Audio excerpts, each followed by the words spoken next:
ലൂക്കോസ് എഴുതിയ സുവിശേഷം 24-ാം അധ്യായം 27-ാമത്തെ വചനം.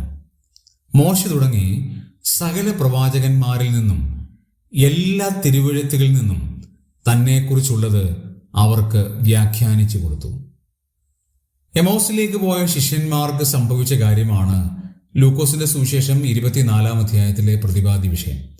ആ രണ്ട് അപരിചിതരായ മനുഷ്യരോടുകൂടി അപരിചിതനായ ഒരാൾ വരികയും സംഭാഷണ മധ്യത്തിൽ ആ അപരിചിതൻ വ്യത്യസ്തമായ കാര്യങ്ങൾ പറയുകയും ചെയ്യുന്നത് ഈ സഹയാത്രികർക്ക് മനസ്സിലായി.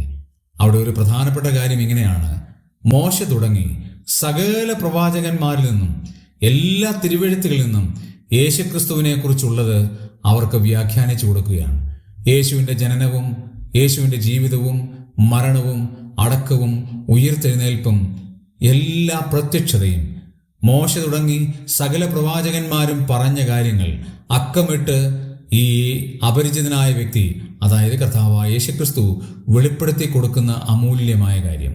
നമ്മളിവിടെ മനസ്സിലാക്കേണ്ട ഒരു കാര്യം, കർത്താവ് നമുക്ക് വെളിപ്പെടുത്തി നൽകിയില്ലെങ്കിൽ നമുക്കൊന്നും മനസ്സിലാകുകയില്ല.